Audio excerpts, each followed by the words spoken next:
ម្ចាស់ជីវិតអូកាព្រៃ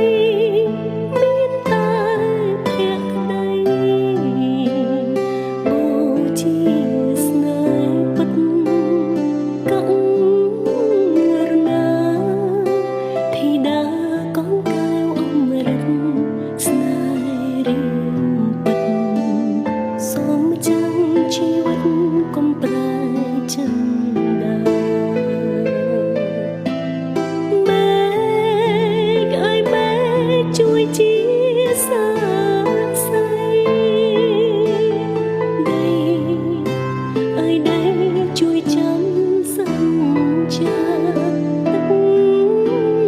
អើយគុំរំលាយស្នេហា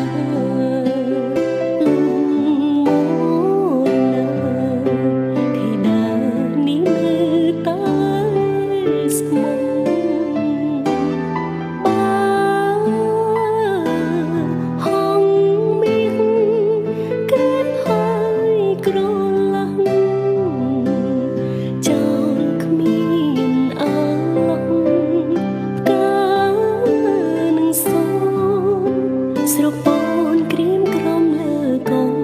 សូមសូមសុនដល់ប្រណីកាព្រៃផង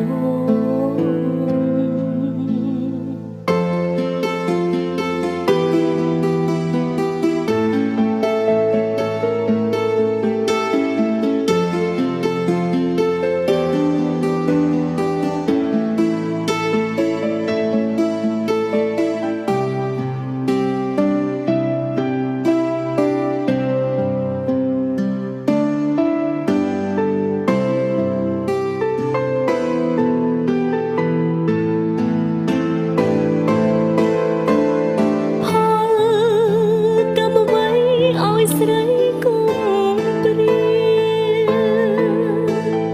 សូមជីវាទាំងក្តីមួមក